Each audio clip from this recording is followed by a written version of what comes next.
Hi guys, welcome back. It's Stuart from the Filmreelcast. You're about to listen to our podcast review of I Saw the Devil. It's another film from our vault, so some of the references we make to films may be dated. Now for me, one of the best revenge films ever made. A really good, tense, suspenseful, violent and vengeful film. Completely recommend it. It was on Netflix. I believe it's on Amazon Prime, probably for about $15, about £8. A really good film, well worth seeing. So this is our audio podcast review, so there's no video. It's myself and James talking about this. It was the first time James had ever seen this film, so it's his initial reaction. Okay, a really good podcast. Remember, subscribe to us on YouTube, subscribe to us on iTunes. We're on Twitter, Facebook and Instagram, the Filmreelcast. Okay, I hope you enjoy this review and we'll be back very soon.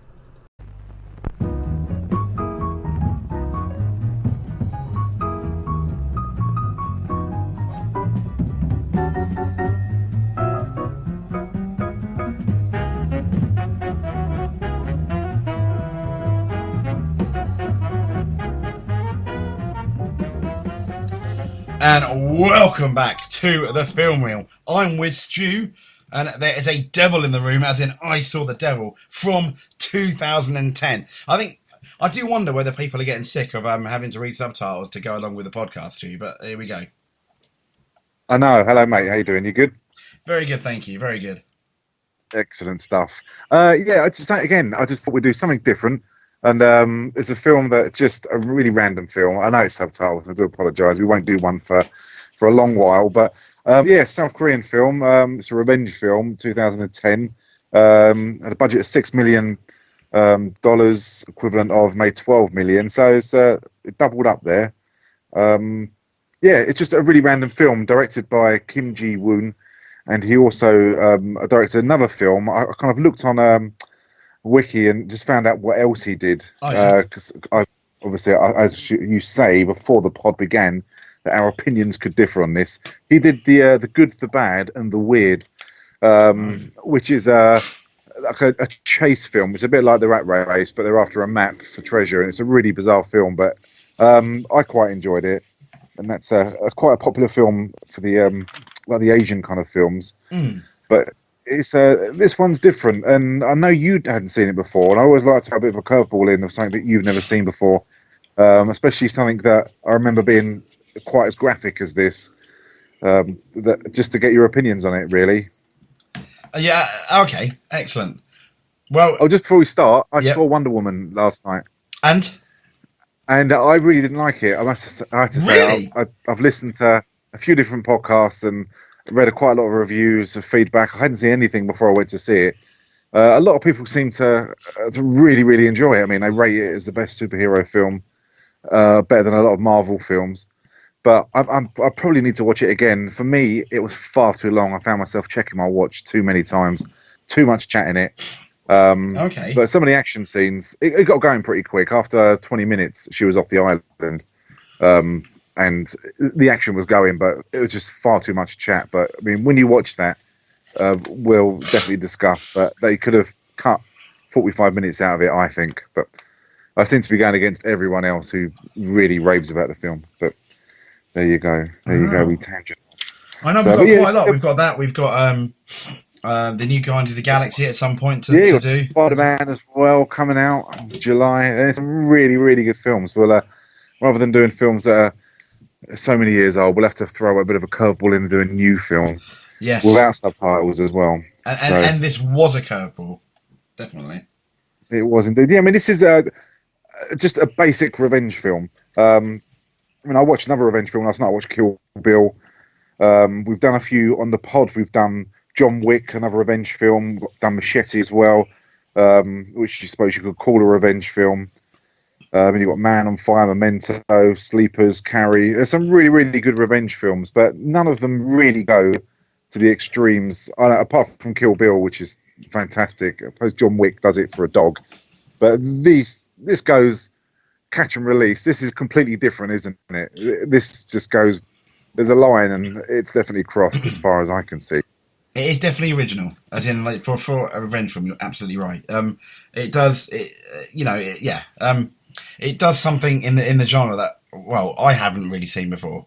or known about? No, I mean, it stars Lee Byung-hun as Kim So-hyun, who's a NIS agent, and he's the pursuer, as it was, against Choi Min-sik, who plays Jang Kyung-chul, who's best known for Old Boy, which is another classic film, which I promise we won't do for a long time, because obviously that's subtitled as well. Unless you get the... what's his name? Who's the guy from Goonies who plays the older guy? What's his name? Goonies. Yeah, from Goonies. He's the eldest one in there, out of the Goonies. Oh, he's in Planet Terror, isn't he? Can't remember. Forgot his name. Oh, I can't remember. But he's they did a remake of Old Boy. Oh yeah. And yeah, because obviously the original, which was really popular and a cult classic and good enough, so that felt they had to remake it. I mean, they've done that with The Grudge. They've done that with so many other Asian movies, and the remakes have never ever been. I say most of the remakes can't even hold a candle to the originals. No, and I just think it's fucking ridiculous when people decide to remake something. You must have someone there, unless they're all arse lickers, who's saying, seriously, do you think we should invest money in this? Because the original's such a classic. Do you really think you can recreate it? Unless someone's he's either arse licked majorly, or he's just a fucking egotistical idiot who thinks whatever work he does is so much better than everyone else's. I mean, yeah, I know, and a lot of the times now, instead of doing a remake, they do what they call like a soft reboot. For example, like the Ghostbusters with the women. That's bollocks. Instead, it really is. Yeah. Soft reboot. A soft reboot. But yeah, so for the craziness out of it is Yang. He's the psychopath. He's a bus driver by trade and drives children around every single day in the bus, which is the same vehicle he used to kill his victims and capture them. The film starts with this. It turns out to be the fiancé of Kim, who's the so-called hero or anti-hero towards the end. That she's waiting at a bus stop. It's snowing. It's freezing cold. And Yang pulls up and offers her. Oh no, her car breaks down. Beg your pardon. I'm kind of getting steps ahead to our next victim. Her car's broken down, and she's on the phone to Kim. He's telling her just to wait there because Tow will come and pick her up. And while she's speaking on the phone, interestingly, Yang actually turns up and starts trying to coax her into the car. I'll give you a lift. It's freezing cold. And it's really, really sweet because she wants him to sing like a love song over the phone. And at the time, you see that he's an agent of some kind. I don't tell you exactly what he's doing, but he's got the earpiece, a suit in, and he walks away into the toilets, and he starts singing this lovely love song until someone comes in, and then he just changes the subject. I mean, I thought that was a really nice introduction, and it's a really quick introduction of. He's obviously got some kind of high-profile job, and he loves his girlfriend very much. And you didn't need any more than that, did you? No, I mean, on the plus point, it made it quite obvious how much he cares. He cares for his girlfriend. Ideally, he didn't think she was in any. The only thing I would say is a creepy man coming up and kept asking her for help. You'd probably think dark. He didn't quite work out though that his girlfriend may or may not have been in danger. He kind of gave her advice and kind of left it at that. Where he may have shown a tiny bit more concern, maybe considering. When we looked at the film, the depths he went to avenge his girlfriend, if that makes any sense, But yeah, absolutely. I mean, it is ultimately, in the cold light of day, it is a very basic plot, and most revenge you films don't are. find out though regarding kind of Yang's background, as in, has there been a serial killer going around killing women at bus stops? Should this raise alarm bells? That's true. Because when you see him, he's clearly got the tools and the hideout to actually kill people, rape them, cut them up.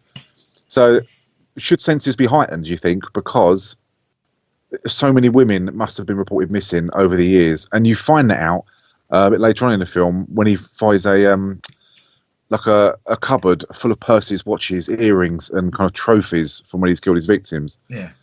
So, I mean, they could have put out there that there is a serial killer, or done a kind of like they do in other films where there's loads of wanted pictures or missing pictures, of women who have gone missing. And they could have done that in maybe the credits as the film starts, just as like a warning, or just as an Easter egg, I suppose, that this could be coming later on. You know what I mean? Mm.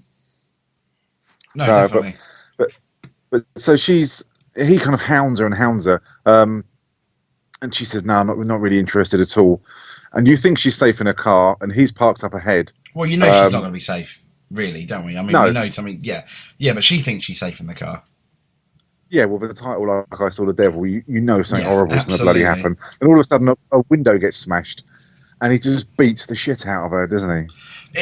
I mean, the one thing, it's kind of like almost, serial killer revenge movie meets Hostel. Not that gruesome, but in terms of it, it's really is quite physical and brutal. No, but I don't think any CGI. Pretty much most of it, but it's so brutal, and I think a lot of it they've made a lot of the scenes they've made to try and be as realistic as possible. With the hitting and the way it would probably sound and everything. It kind of like gets to your stomach, I think. Obviously, just and when just you think watching that's that. about less than 5 minutes into the film, you see a woman you think she's been murdered at the time, Yes, but brutally attacked. And again, this film it's quick paced. It's a long film. I can't remember how long it is. It's nearly 2 hours, I think, but it's very quick paced. And within the first, 5 minutes, you find out this lady is the girlfriend of this person, and now she's been brutally attacked. Could be dead. I don't know. And then the next scene again is equally as horrific. The fact that you see her from an aerial shot. She's woken up and she's in a body bag. She's naked.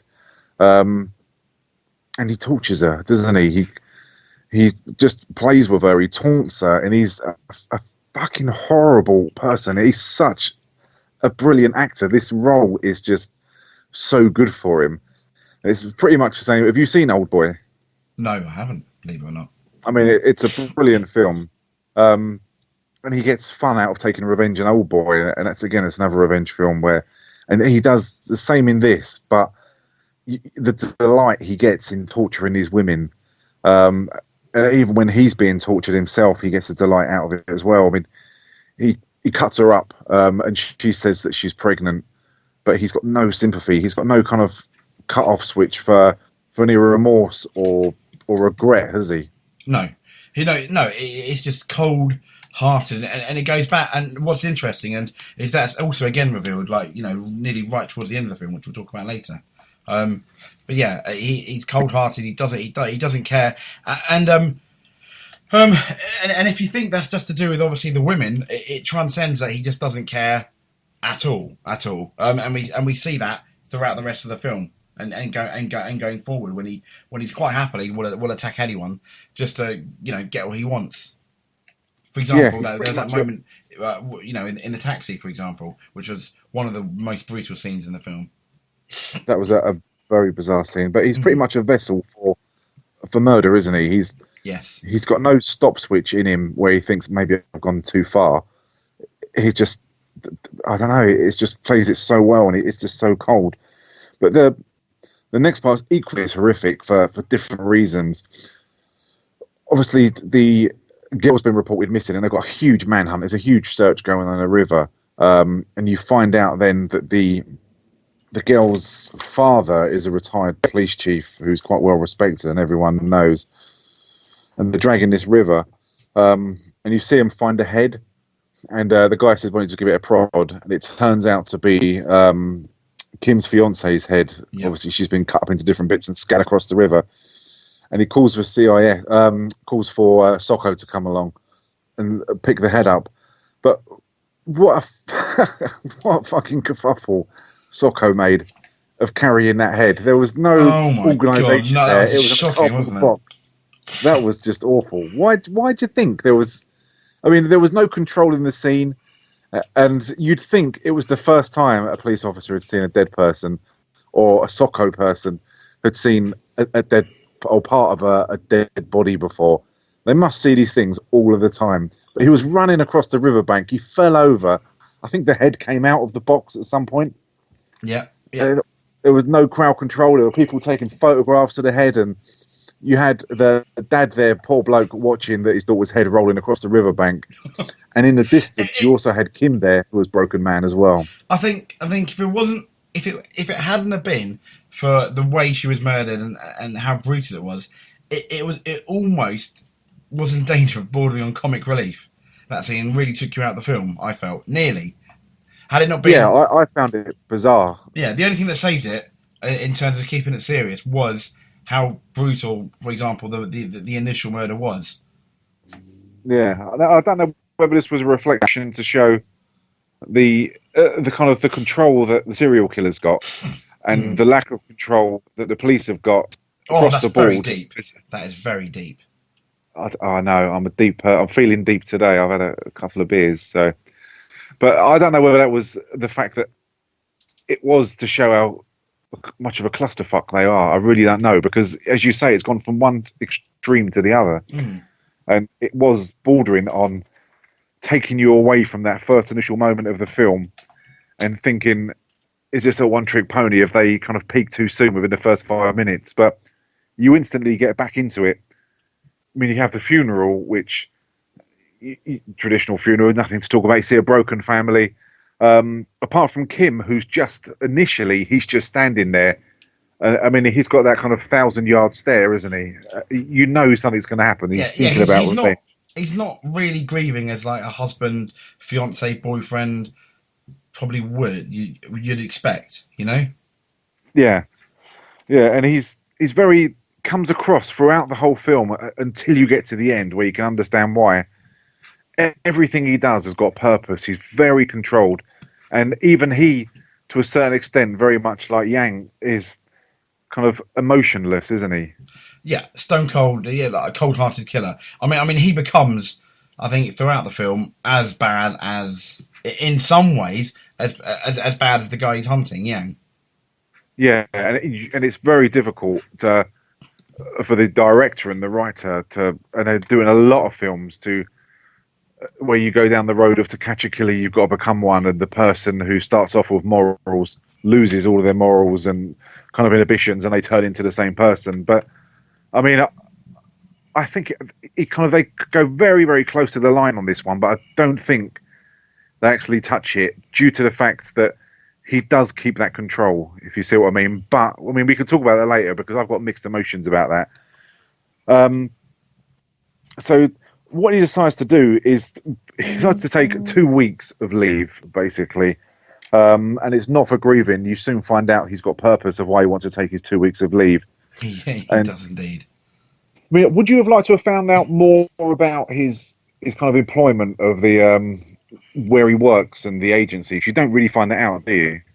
No, you don't. You don't really find that out. I mean, ultimately, the film is 2 hours, 21 minutes long, and I do feel that you could have probably knocked quite a fair bit off if you wanted to from what is shown. And I think it probably would have made a better film. Maybe, it's just my opinion, that had they actually delved into the two main, characters. The guy that's hunting the serial killer and the serial killer itself, maybe their past or whatever.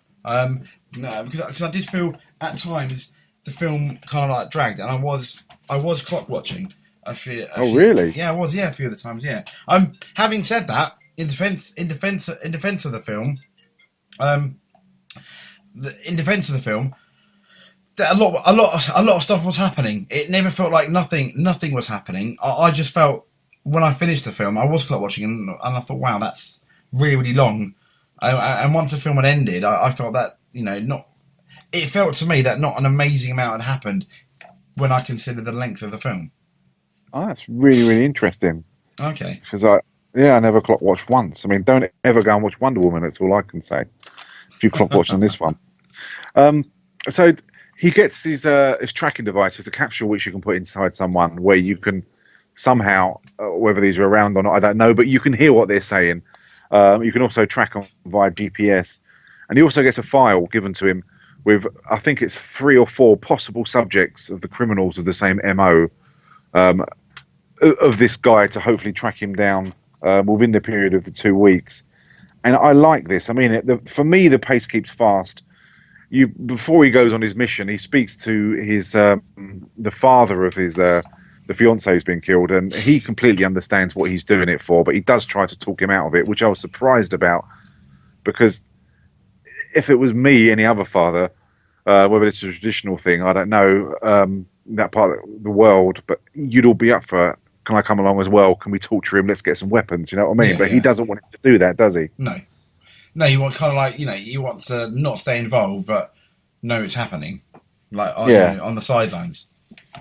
Maybe it's because he's been in the police for so long and he's been kind of indoctrinated with the law and what will happen if you do cross that thin blue line that they've got at the moment. But so he gets a tracking device, and the first guy he tracks down, he finds out the police are I think the police are kind of on the radar as well. But this guy, when he breaks into his room, you first see him sitting in front of a computer, like many men do, cracking one out. That was funny. I'm sure a lot of our listeners have been in that. I mean, I've moved my computer since, and I lock all the windows. But he's in the front of the computer just cracking one out at this random porn video that he's uploaded. Then the computer goes off, so he starts doing the traditional thing, following the wire along to find out what's happened. And then he comes across Kim, who's standing there. And I love this scene that he tortures him, tries to find out if it was his car, did he enjoy what he did? And when he works out that it isn't him, I was pleased he didn't kill him because he would have crossed that line too soon, I think. Yes, I completely agree. But he smashed the geezer's bollocks to smithereens, didn't he? So much so that the guy has gone to the police himself and he's confessed to, I think, countless murders, isn't he? Yeah. But even the police officers are standing there laughing the fact that the guy's balls have been smashed to bits, which is a great way that any kind of sex offender should be treated, and I'm sure will be treated if the parents of any so-called victims or alleged victims got their hands on him. So he works his way through and he takes out another geezer as well. And then he dresses up as and pretends to be an insurance sales, kind of a broker, and he goes to the home address of the parents of Yang, and he speaks to them about an alleged life insurance policy to see if they're covered in order to get his home address. And the mother's very kind of submissive that she does give the information. But even the dad, I don't know whether he thinks this guy's lying, whether he thinks Kim's lying, or whether he just thinks his son's such a shitbag that there's no way he'd take out an insurance policy. And he calls bullshit on Yes, he does, which I thought was interesting.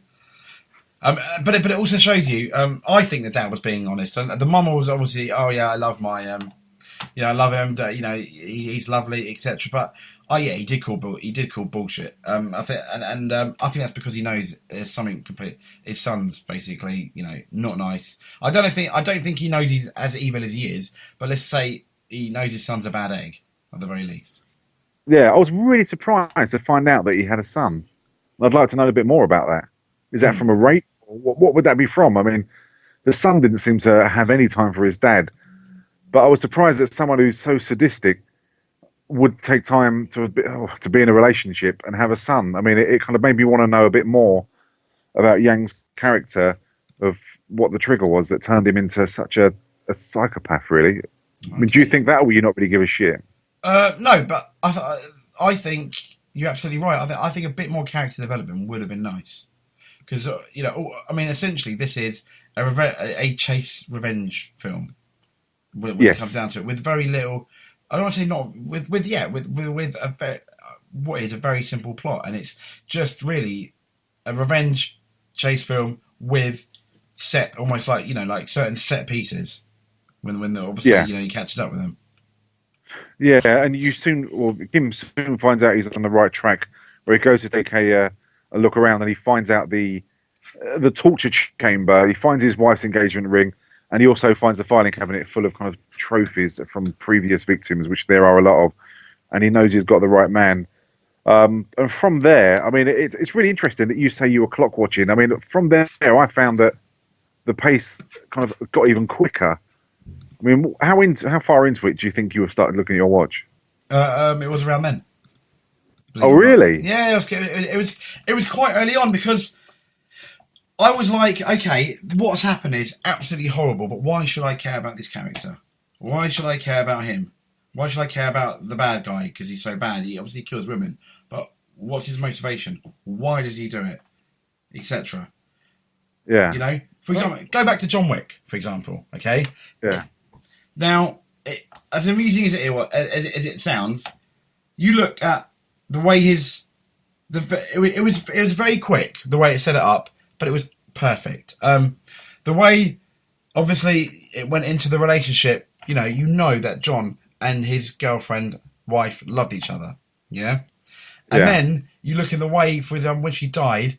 Like my girlfriend was watching it when she got the dog. Even she, her tears in her eyes. We know when she got the dog and what the dog meant, and then what the dog meant to him, for example, with the message, and then the way the dog was killed, for example, the shots they used, the emotion in that scene, that told you enough that you think, I want to get this fucking scumbag. Yeah, and for me, that scene, emotionally, that set of sequences meant way more to me than, unfortunately, the serial killer killing the woman. It was a brutal scene, but in terms of actual emotion and being invested in it, it was not even half as good for me. So that's interesting because I found it really, really enjoyable. I found it really fast paced, and I like the fact that I saw it being that because he's obviously killed lots and lots of women, and that's made apparent within about 40 minutes into the film, but I should imagine previous victims of his killed have just been normal Irish families. But for once, he's actually killed someone whose other half does have the clout and the know-how to then go back and take him out, and who's confident enough to toy with him.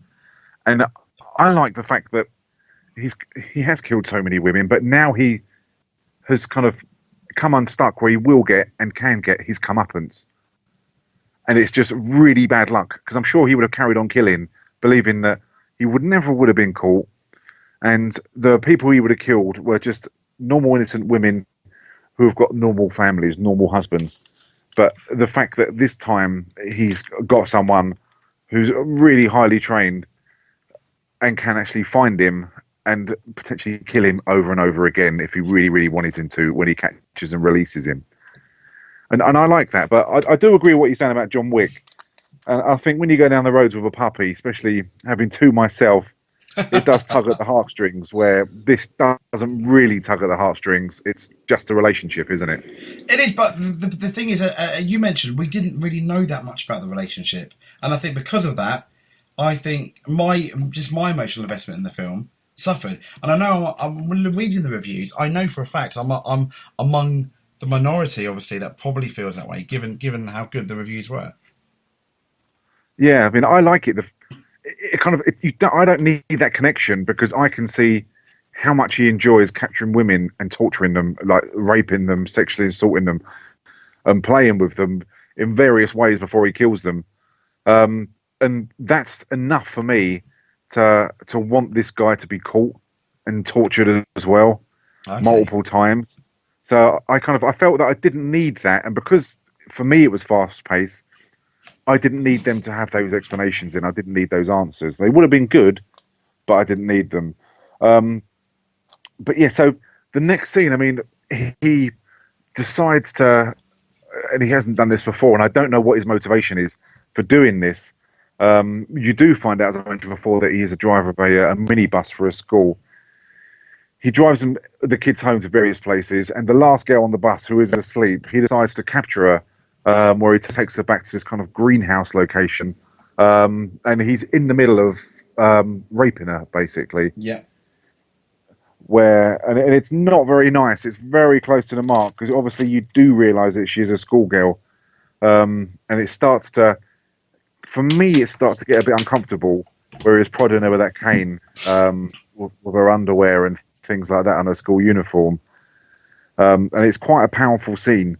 Because obviously rape is never nice, but when you're seeing the build up to it, I know it always feels. Yeah, I'm not that. I think it kind of, for me, it kind of went over the mark. It didn't, because I felt the film, they could have done things a lot different. And I think if you wanted to see how evil this man was, you didn't have to do that, and you didn't have to see that. Or it didn't have to be that explicit. You could have done it quite implicitly. It could have been the beginning of it. It gives her a funny look, and then almost the after effects of it, if you really wanted to imply that, or what he's about to do, And I think they didn't really need to show it. I mean, there were 7 cuts from this film to actually make it to make a release to be allowed onto cinema and home video. Oh wow! So, I mean, I'd hate to think what the uncut version's like. No, but absolutely. I mean, our hero arrives just in time. He does, and you immediately see that he comes across as not being shocked about the whole situation of this girl being tied up in like a shallow grave. And I was surprised about that, because usually when you see films like that, the fact that he's killed one person already, and then you see him with a girl, you normally kind of flip and see red. Yeah. You kind of get the traditional, you bastard, you sick bastard. And then a fight kind of ensues. But that doesn't happen. Again, for both characters, it's very controlled. And you get to see how skilled with a weapon and at fighting that Kim's character is, which I really, really enjoyed. I found it quite refreshing, because I instantly thought there's no threat of him getting injured this early on in the film, because he's got all the moves. He's like a John Wick, isn't he? Yeah. There is no threat of him getting injured. No, you're right. And I that's one of the negative things I think almost about John Wick in a way. And it's, we kind of towards the end he does, but not to the point where it ends up being, you end up biting your nails, for example. He is always in control.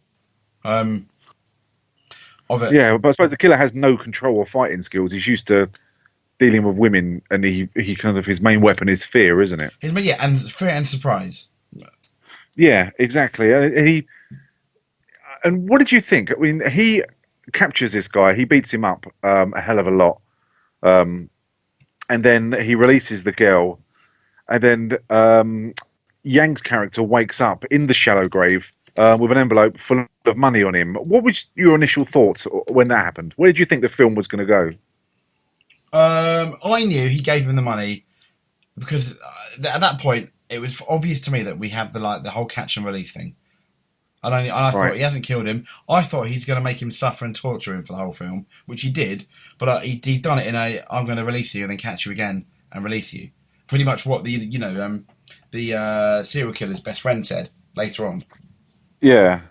Oh, so you kind of knew it then. I mean, when I first watched it years ago, I was a bit surprised. I didn't know what was going to happen. I thought he was going to wake up and he'll have kind of several notes of a trail that he'll have to get to some place, or like a kind of similar to a treasure hunt that he'll have to get somewhere. I wasn't sure that it would be a capture and release, but yeah, I do like the fact that it leads us straight away where Yang, he wakes up and he kind of wakes up, and when he sees the envelope, he can't quite believe it himself. He says, like, who the fuck is this guy? Yeah. And I love his reaction. He's laughing, and it's as if he's got away with something, and he doesn't know who this guy is in relation to anyone he's killed before. To him at the moment, he's just a random stranger who's beating him up a little bit and giving him some money. And he comes away baffled and pretty happy. And I do like his reaction.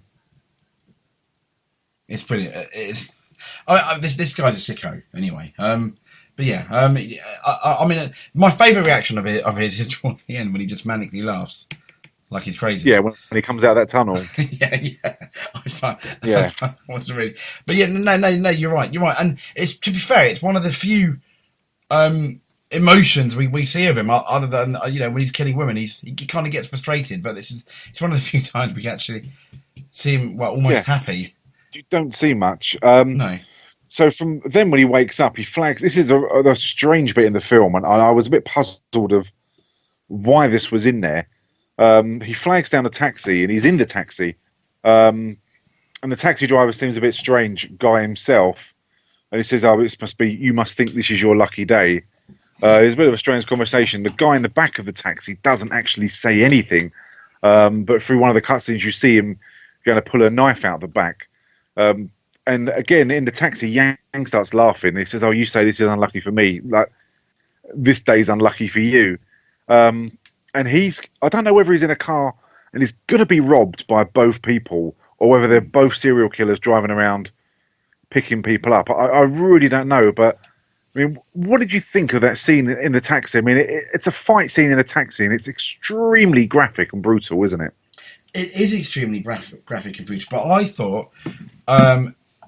that was, for me, that was one of the better scenes, because it showed you, one, it's not just women. And two, he wanted the taxi. It shows you the length to which he goes, and you can clearly see him. I thought the shots in there were really good. You can clearly see him thinking about what he's going to do, obviously, before he does it. And then, obviously, he decides to do it, and he takes these two people on by sheer surprise and brutality. I mean, there was no skill or technique involved there.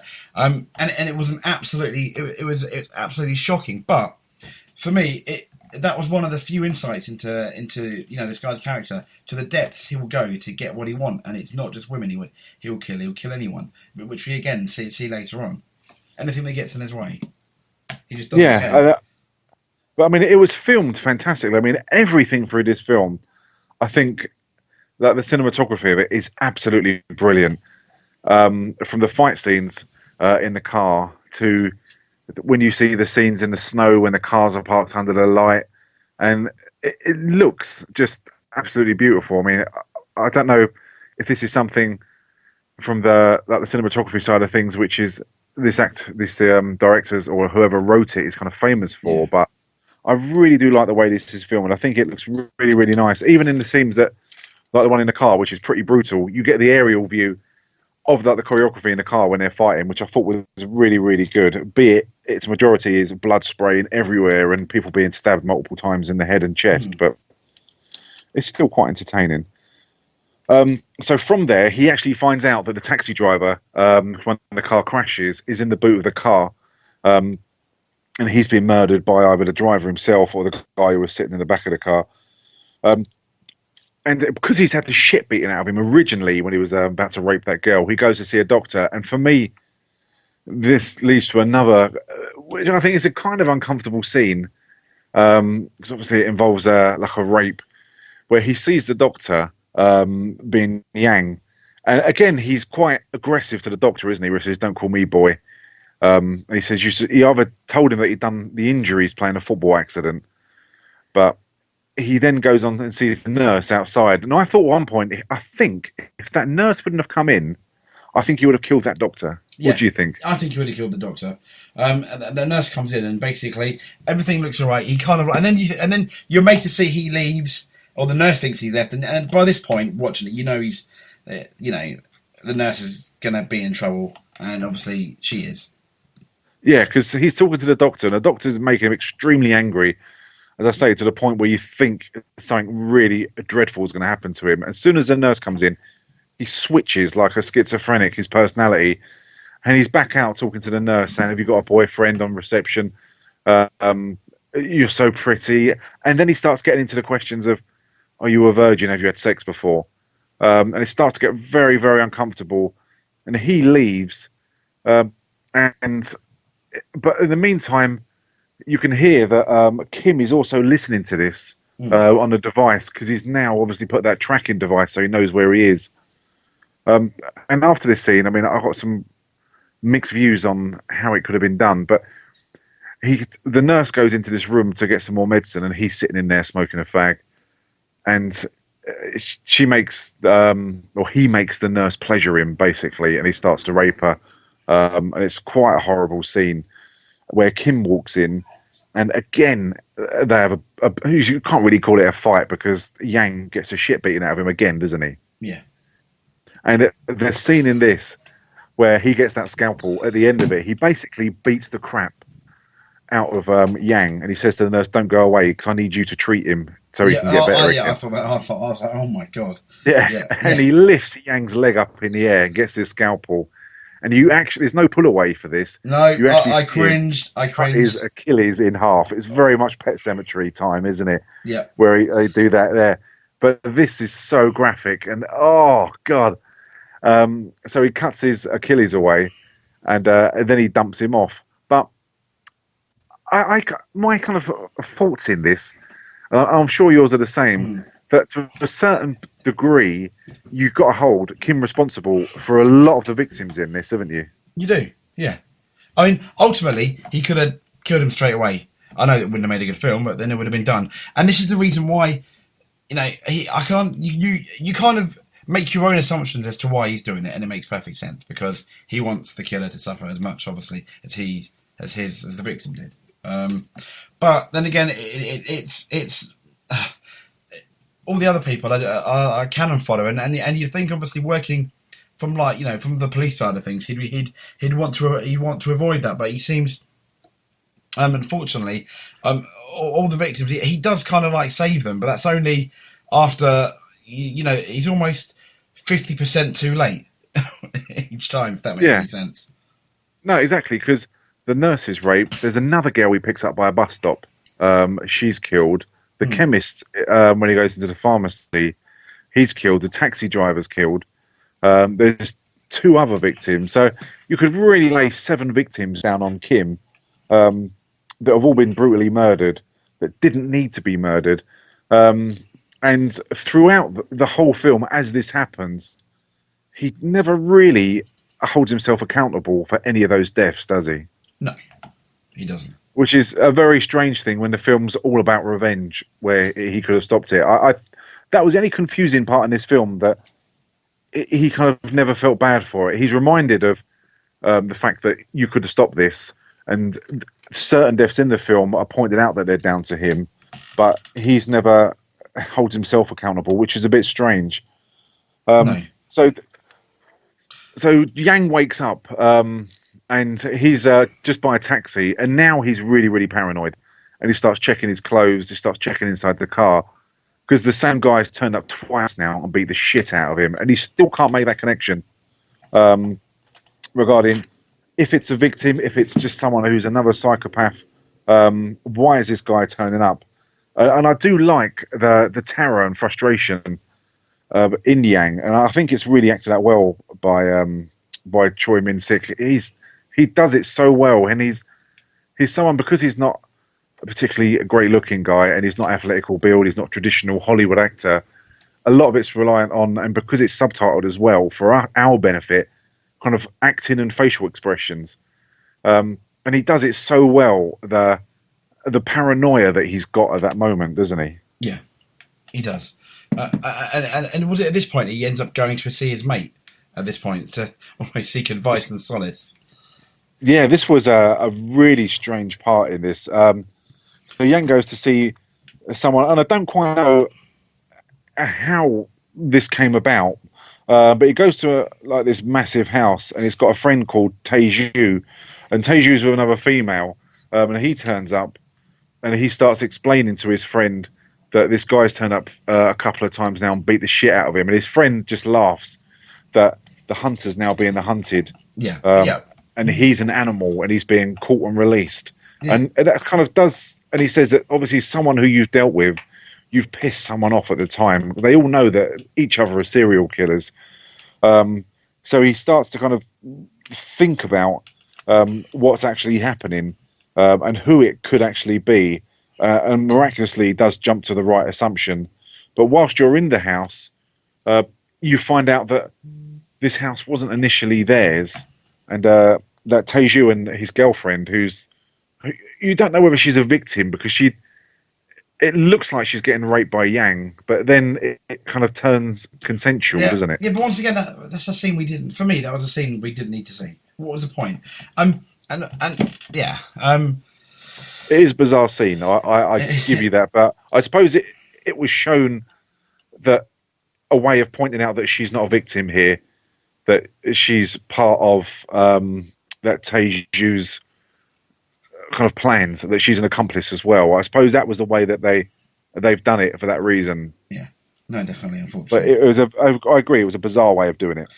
And then ultimately after that, obviously we see the serial killer's friend. I'm not even going to begin to pronounce all their names, but how did he find the house though? Because he points out that wasn't their house. That's a plot hole. I didn't really. That didn't make any sense to me. He just kind of stumbles across it, doesn't he?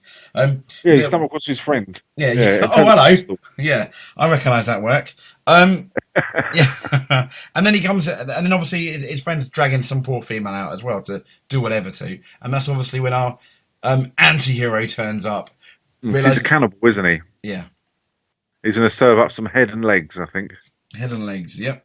And then a fight ensues, which is quite painful, actually. He stabs his hand, half strangles him, ties him up, and obviously our serial killer realises there's something going on, and at which point he finds a gun.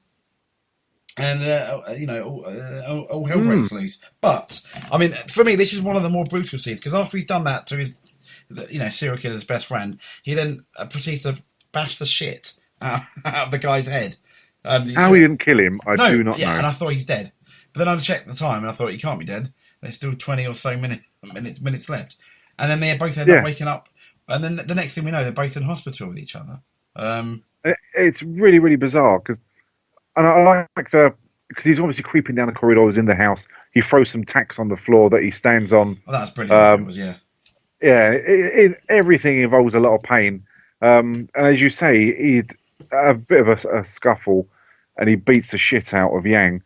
The next scene is the police turn up, and they cart off the ambulance, take away that Tae-joo and his girlfriend to a hospital, and Yang has gone, and he wakes up in a hospital, but he's with one of his colleague at the NIS, and it's his colleague ultimately who fucks everything up, isn't it? Yes. By giving the game away of does he know he's got a tracker in him and he can hear everything he says. Yeah, and then he knows it, and then he says all that stuff about the fact that she was pregnant and everything, and he wakes up in the tunnel. After his manic love, and then and then he has a shit and goes through his shit, which is gross. It is. Yeah, it's just so wrong, isn't it? And it looks so real. Yeah, his friend says that there's got a tracker in there. He seems to be quiet. He says, "Don't worry, the amount of drugs I gave him, he'll be out for a couple of days." But obviously he isn't, and he wakes up in a tunnel. And when he walks out of the tunnel, as you said earlier. Yang's pissing himself laughing, isn't he? Yeah, he's loving it. Because for once he knows who this guy is. He's got the upper hand, and as he's walking along, he knows that he can hear his voice. And that, are you listening to me? And he tells Kim that you have made a massive mistake. That I don't get scared. I'm not frightened of anyone. Yeah. I'm going to go on killing, and I will find people who matter to you, and I will kill them. And at that point, he's like, he does, and he goes. Yeah, and you start to your emotions start to turn against Kim to a certain extent because he's had so many chances. Yeah, he's had it wrong, and then obviously our serial killer, ends up going to Kim's his girlfriend's father's house, the police chief, kills him. Interestingly, there's that one scene when he's standing there, he comes out with a knife, and I'm thinking, he's already killed him, but at that point he hadn't, and then he just uses, I forgot what he used, a big heavy, what is it, a candle hod or something, smash his head in. And again, there's no cut. Yeah, there's no pull away for this, is there? No, that's hard to watch. What will it take to make Kim angry? So he goes ahead and beats it just smashes the head up and mashes the head up of the dad. But he doesn't kill him, does he? No. He goes away in an ambulance. But unfortunately, his daughter walks in, the sister of the dead fiancé, and she ends up getting murdered. And both of these lives, 100%, along with the chemist who's just been killed, who sold him the diarrhea tablets, they're on Kim's hands as well. All of this blood is. Yeah. And miraculously, it turns into a bit of a Seven scenario, doesn't it? When he calls the police, he's going to hand himself in. Yeah. This being Yang. Yeah, and then obviously, I forgot where does he catches up with him again? Yeah, they're waiting in like it's a busy main high street, is it? Oh yeah, and I thought that scene was quite good because obviously the police see him, and they see they all see him at the same time, and like he smashes the door. In a very Die Hard-esque scene, let's say, of his car, his 4x4, and then grabs him, and then the only thing I thought was weird about that, he grabs him, and I'm like, okay, and then you got the Terminator 2 driving at night, kind of like with the road, so a lot of time has passed. I'm like, okay, what do you want to explain what happened there? And then the next thing we know, that he's holed up in this big, like, dirty, like, Saw-type hostel-esque warehouse. Yeah, I like the fact that I thought it was brilliant, and it was shot again so well that the car's parked up and he gets out and he's still got the knife in his hand. He's got a fag in his mouth, and he is covered, and he's got his boxer shorts and a long jacket on, and from head to foot he is covered in blood. Yep. And it's very much Seven that he's got everything planned in his head, and that's what it really, really reminded me of. The setup for that I'll give myself in, but I've done something so horrific that it will change your life, being Kim's life forever. But yeah, so as you say, Kim captures him. Very, very dramatic. He's a bit over the top. I don't know how easy it would be to scoop someone up in a 4x4 and drive away with them. No, but I think the setup, for example, you know, the chat they had, "You can't scare me," and then he cries. He cries for his life when obviously he ties the serial killer up. Let me live and stuff. And then it almost appeared to me that he was only doing that for shits and giggles. He didn't really. He wasn't really begging for his life. No. Yeah, and he's taken him back to the killer's own kind of torture dungeon. Yeah. Where he's going to kill him in the most brutal way. And again, it's not just going to be a kill. It's going to have that ripple effect where it's going to affect, again, the tables have turned on the killer's lives. And he's rigged him up to this harness where he's got the trigger in Yang's mouth. Oh, so he brilliant. can't open his mouth. And as soon as he pulls away, his dead. Head's in a guillotine. Yeah, so he calls his family over, who turn up in a taxi. And they can hear his dad trying to shout something out, but they can't make out what it is. And you can see, and even then, you don't know. I didn't know that Yang was actually tied up in a guillotine. And they open the door. As soon as they open the door, it pulls that the cord out of Yang's mouth, and you see his head get cut off and roll over towards in the door front of his his mum, dad, and son, who instantly start crying. And what I like is that all meanwhile while this is going on, Kim is listening to the whole conversation. Yes. And upon that happening, he walks away and he breaks down crying, doesn't he? Yeah, yeah, and then you see the remorse. Like, it's all over. Goodness knows what's going to happen to him, but then we see the credits. Yeah. I thought it was great. I thought the acting part on for Kim, I thought was brilliant. I thought he was so good. He's so believable. It was. I thought the serial killer was really good. Out of the two, I thought they obviously both of them were the best things about the film, for me. Yeah. But yeah. I thought the serial killer was I don't want to say believable because I've never met one, but how I believe they would be, just cold-hearted, does not give a shit, etc. And I think the descension into almost madness that Kim goes through, it's quite interesting in the extremes he goes through to get revenge. Yeah. I mean, for me, the best bit was that, and I thought the last scene was really, really good. However, I did not enjoy this film at all. Really? No, I really didn't enjoy it. I don't regret watching it. For the reason I said, I couldn't understand the motivations behind obviously the serial killer, and because the two characters, it almost sounds like a contradiction now. I thought they did really, really well, but I didn't care about either of them. And the only way I can maybe get anyone to understand it is the way I explained, for example, the way John Wick did the dog and everything, and not just because it's a dog, but the way that whole thing. And I think had they spent, it's a 2 hours 21-minute film. Had they spent maybe 20 minutes of that film digging in, maybe even to the background, even if it was implied, I would have invested more in those characters, and because of that, I felt it made for a worse film. I don't think it was the fact that there were subtitles. I don't think that hurt the film at all. The fact that I had to read the subtitles, but there you go. So out of 5, how much would you give it? I would give it a 2.5. Wow. Would you recommend this film to anyone? I don't think it's I would. Because I know that I'm in the minority there when I looked at the reviews. Most people, it got like 4 out of 5 stars on IMDb, didn't it, and everything. So yeah, it scored very highly. I mean, where do you stand? I really like it as a revenge film. And I mean, also watched, from watching this, I watched a film called The Man from Nowhere, which is another Korean film, and again, it's subtitled. There is a dub, which is awful. But The Man from Nowhere is another. It's a brilliant revenge film. I'd say for me, it's on par with this, possibly better. But it's a really, really good film. And if anyone can find it, it's well worth watching. Okay. But I'll give this film a 4 out of 5.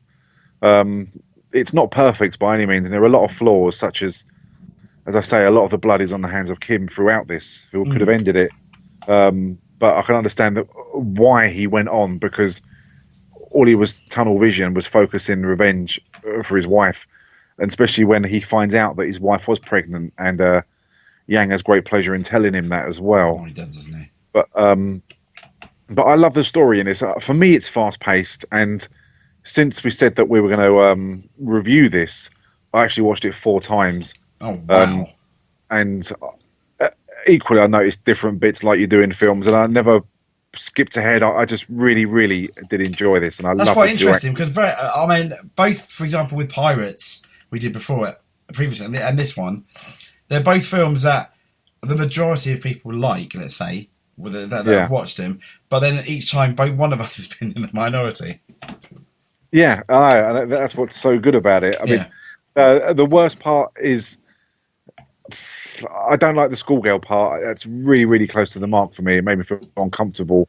It only lasts about 10 seconds, and the guy does soon get his comeuppance.